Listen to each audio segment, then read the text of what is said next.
New York City in 1944. The war was still raging, but the real explosions were happening on 118th Street in Harlem.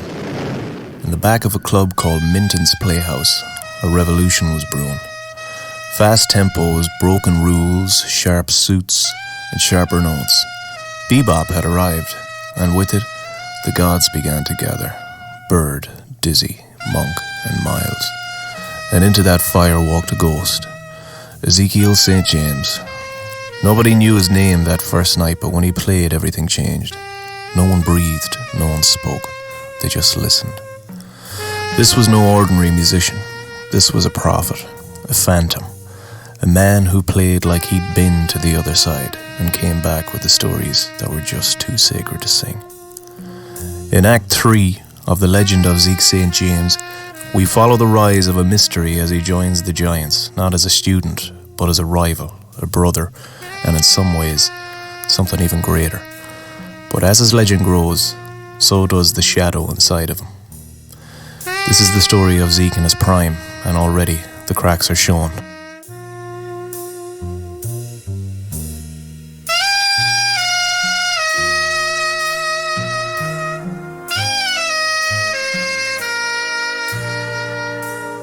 Harlem in 1944, war headlines buzzed on the radio. Sugar was rationed, and GIs poured into the city on weekend leave. But up on 118th, something heavier than a war was happening, something divine. Minton's Playhouse wasn't a venue, it was a furnace. A proven ground where jazz melted and came back harder, faster, weirder. The old rules were dead, and the new ones hadn't been written yet. That's where Zeke St. James walked in one March night, coat collar high, saxophone in hand. I managed to dig up some footage of Maxie Littleman Rivers, who was a trumpet player with Ezekiel, and he had this to say about him.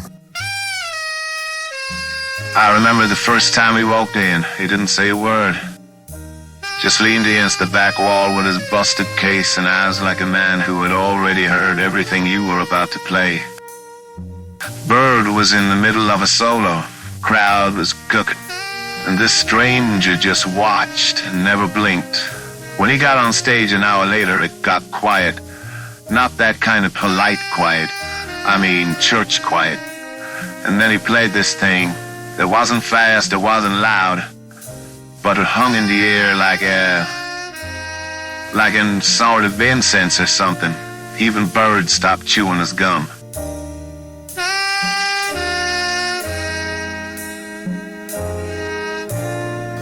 Dolores Morgan, who worked at Minton's club, had this to say. Zeke didn't flirt. He didn't flirt like all the rest. He tipped me with a silver half-dollar and said, "Thank you kindly, miss," like he was raised in a different century. But his eyes were heavy. He kind of seen too much by the looks of him. He never looked at you long, but when he did, it was like being read inside a poem. Every woman in the room wanted to be the song that he was chasing.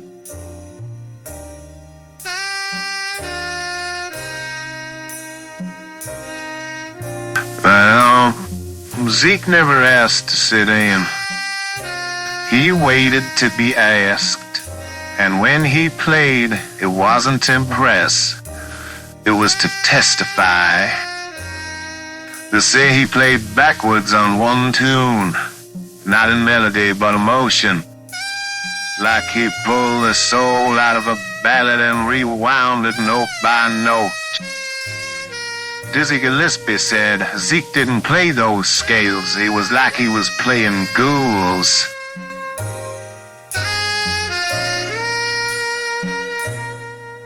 By 45, the legends started noticing him. He wasn't just another kid from the South anymore. Zeke was one that nobody wanted to follow. Even Parker, Charlie himself. He'd step aside some nights.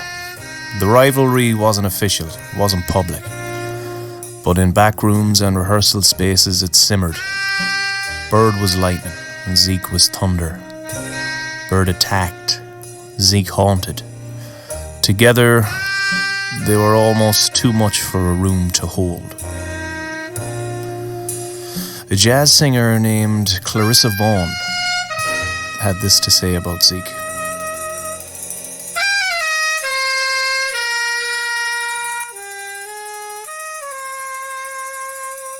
I saw them both one night at Three Deuces. Bird was flying, all angels and fire, just ripping through the changes like a man possessed. Crowd was going nuts. Then Ezekiel stepped up and he didn't say a thing, as per usual. He started slow, like he was laying a body to rest. I swear to God, people started crying. I saw a grown man, a trumpet player, start to wipe his eyes. When he finished, there was no applause, just silence. It was the weirdest thing. Bird laughed real low and said, "God damn." And they shook hands. That was the only time I saw them on stage together. The world really wasn't ready for those two prophets.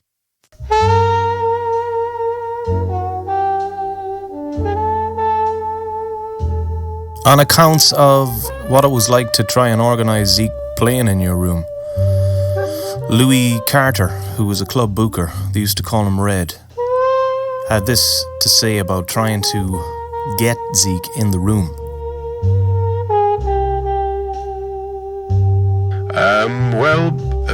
Booking Zeke was tricky. He didn't like contracts, he didn't like money talk. He'd show up if he felt it, or vanish if the air didn't feel right. But when he did show up, whole rooms would cancel their sets just to watch him. Miles once refused to go on after Zeke, said, "I'm not following a man who sounds like Gabriel on a bender." And speaking of Miles Davis, Zeke and Miles had a friendship stitched together by mutual respect and an unspoken darkness. They drank in the same bars, sometimes shared a woman, sometimes a needle. But musically it was like chess. Miles played like he was withholding heaven, and Zeke played like he was leaving it behind. In a 1962 interview with Miles, he said Zeke could empty a room or save a soul. It just depended what he wanted to bring that night. By 1946, Zeke was no longer a mystery in jazz. He was a ghost just walking around. Feared followed, but nobody fully understood him. And the saxophone, it was no longer an instrument, it was an exorcism. And every time he played, he gave away a piece of himself he'd never get back. Zeke didn't like recording at all.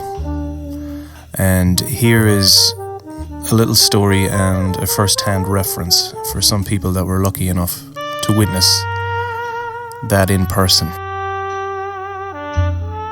The room was full of smoke and sweat. Small studio off West 54th. The wallpaper peeled down and the floor hummed under the weight of the genius. Zeke had been coaxed into it. He didn't record often. Hated it, actually. Said records were too clean, like glass between him and the listener. But that night they got him in. Miles was there, so was Roach. Bud Powell on the piano.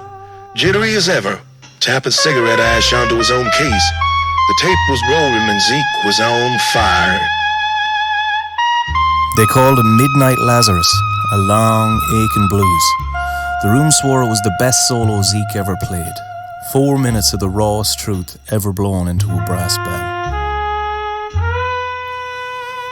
From the periods of 1946 to 48, the applause was beginning to fade.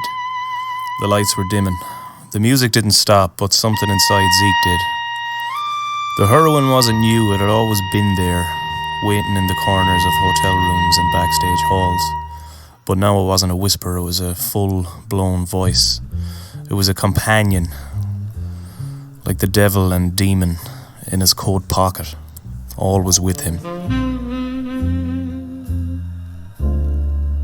Zeke used to come to my place after gigs. Never loud, he was just tired. He'd sit in the kitchen with his sax on his lap. He'd start to cook up while Coltrane played on the phonograph. I didn't stop him, because nobody could. He'd look at me and say, "Tonight I want to feel nothing, not even the music." In 1947, he missed a residency in Chicago. He slept through a studio date in Newark. He vanished for a whole month, only to resurface in Baltimore with his horn pawned. His shoes missing and no recollection of how he got there.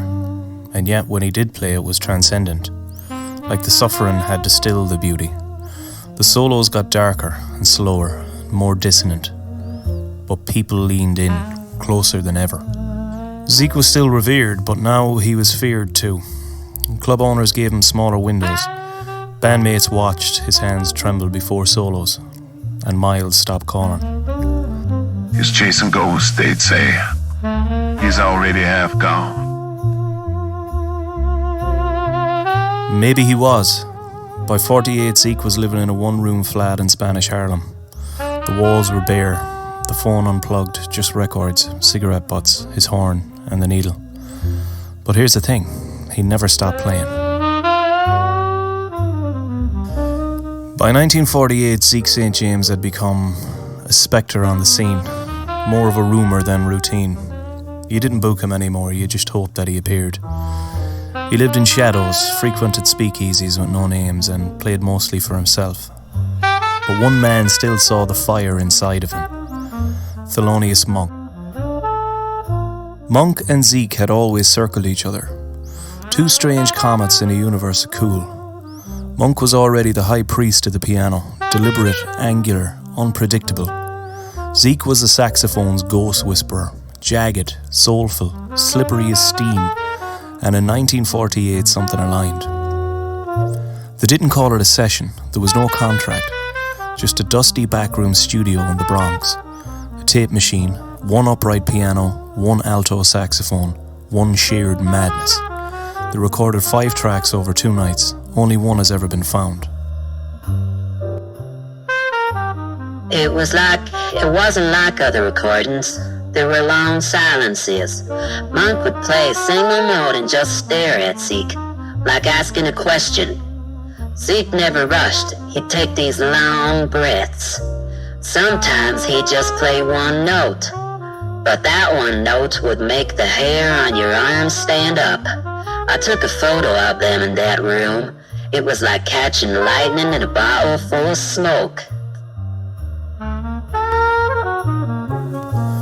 Rumours persisted for decades, a bootleg reel said to be buried in a widow's attic in Detroit. A French journalist claimed he heard Dark Heaven once on a pirate radio in Marseille, but nothing was ever confirmed. All we have is Nocturne for No One, smuggled onto a Japanese import compilation years later. It's beautiful, strange, like listening to 2 men trying to translate grief into geometry. And Zeke, after those sessions, he disappeared for months. Some say he went to Philly, others claim he went cold turkey in a cabin outside of Albany. One source says he was living with a widow named Etta somewhere, near Sugar Hill, reading scripture and speaking in tongues. But those 2 nights with Monk, that was the last time Zeke would ever record on American soil. And just like that, he vanished. After the Monk sessions, Zeke St. James became a ghost again, with no known address.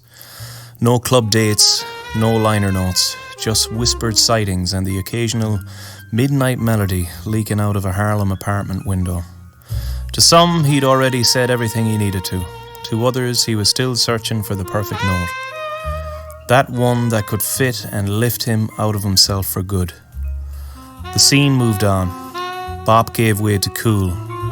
Young lions took to the stage, and Zeke slipped further into myth.